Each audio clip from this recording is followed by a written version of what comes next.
7 कांड कौन कौन से हैं? कहा पहला कांड है बाल कांड।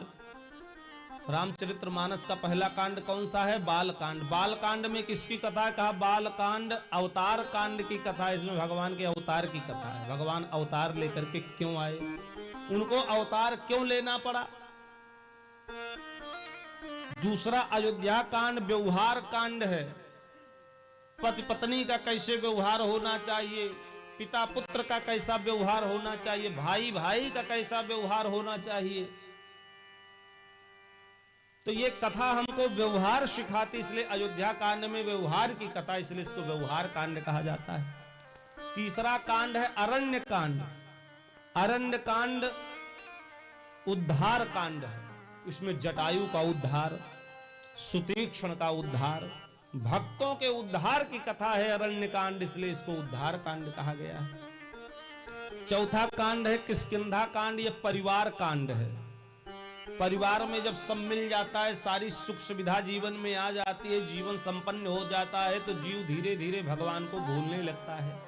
जैसे सुग्रीव को जब सब मिल गया, पावा राज कोश पुर नारी, भगवान ने बाली से युद्ध करके उसको मार करके और उसकी पत्नी का जो हरण कर लिया था, सुग्रीव की पत्नी का बाली, उसको छुड़ा करके राजपाट का मालिक बना दिया सुग्रीव को। और जब सब कुछ से संपन्न हो गया तो भगवान को ही भूल गया। राज मिल गया, धन मिल गया, नारी मिल गई, सब मिला तो भगवान को भूल गया। तब लक्ष्मण जी उसको याद दिलाते हैं कि जिन भगवान ने तुम्हें राज दिया, कोष दिया, स्त्री दी, छुड़ा करके उन्हीं भगवान को तुम भूल गए। तब उसको याद आ गया, अरे मैं तो भगवान ने सब कुछ हमको दिया और आज भगवान को मैं ही भूल गया। तब भगवान की शरण में गया, प्रभु त्राहिमाम पाहिमाम, क्षमा करो हम आपको भूल गए। कहीं हमारे साथ भी तो ऐसा नहीं हो रहा है। सारी सुख सुविधा भगवान ने दे दी, संसार के विषय वासनाओं में ऐसे उलझ गए कि सब कुछ तो याद रहा, लेकिन भगवान का भजन करना ही भूल गए, भगवान का नाम लेना ही भूल गए, भगवान का जाप करना ही भूल गए। इसलिए ये परिवार कांड है, हमको याद दिलाता है कि चाहे जितना धन संपत्ति सुखी जीवन हो जाए, संपन्न हो जाए, लेकिन भगवान को कभी न भूलो, भगवान का भजन कभी न बंद करो।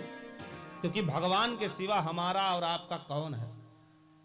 अंतो गत्वा साथी तो भगवान ही हमारे और आपके हैं। इसलिए भक्त कहता है तो संसार का विस्मरण हो जाए चलेगा, लेकिन भगवान का कभी विस्मरण नहीं होना चाहिए। भगवान तो सदा सर्वदा, हर क्षण, हर घड़ी, हर पल भगवान का स्मरण होना ही चाहिए।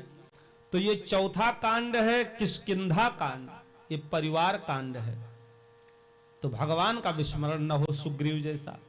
पांचवा कांड है सुंदर कांड। सुंदर कांड क्या है? कहा ये परोपकार कांड है। कैसे एक दूसरे की विपत्ति में, कष्ट में उतरा जाए, उनकी सहायता की जाए, ये कांड यही शिक्षा देता है। जब भगवान रामचंद्र जी मां सीता मैया जानकी की खोज में वन वन भटक रहे थे, तो हनुमान जी सहारा बन करके आ गए। किसी ने कहा भाई हनुमान जी, भगवान रामचंद्र जी जो विपत्ति में पड़े हैं, ना तुम्हारी पहचान थी, ना तुम उनको जानते थे, ना वो तुमको जानते थे। आध्यात्मिक पक्ष तो भगवान जानते ही थे, लेकिन सांसारिक दृष्टि से किसी ने कहा हनुमान जी, ना राम जी आपको जानते थे, ना आप राम जी को जानते थे, फिर उन विपत्ति में पड़े हुए राजकुमारों की सहायता करने के लिए उनके साथ क्यों उपस्थित हो गए, क्यों उनकी सहायता करने के लिए उनके पास गए? तो हनुमान जी ने कहा देखो, अपने लिए तो संसार जीता है, अपने सुख के लिए, अपने परिवार के लिए, अपने बच्चों के लिए तो हर आदमी परिश्रम पुरुषार्थ करता है, धन कमाता है, लेकिन जो दूसरे की विपत्ति में, जो दूसरे के संकट में, जो दूसरे की समस्या में सहायता करने के लिए ढाल बन करके खड़ा हो जाए, असली धर्मात्मा और असली मनुष्य, असली इंसान तो वही है।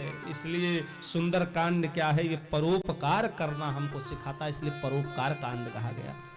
छठा कांड है लंका कांड। ये संहार कांड है, दुष्टों के विनाश का कांड है, पाप के समापन का कांड है, दुर्बुद्धि कुबुद्धि का, असत के समापन का ये कांड है, झूठ के समापन का ये कांड है। छल कपट के समापन का ये कांड है, इसलिए ये लंका कांड संहार कांड है। और 7वां कांड है उत्तर कांड। ये उत्तर कांड जीवन जीने का कांड है, सद्विचारों का कांड है। जीवन के लिए कौन से विचार उत्तम हैं, संसार में भगवान का भजन कैसे करें जिससे संसार भगवान के चरण कमलों में हमारा मन लगना प्रारंभ हो जाए, सांसारिक जीवन कैसे जिया जाए जिसमें भगवान का स्मरण बना रहे, विस्मृति न हो। तो ये अयोध्या कांड बंधुओं माताओं जीवन जीने का कांड है। 7 कांड है और 7 श्लोक में ही मंगलाचरण किया गया है।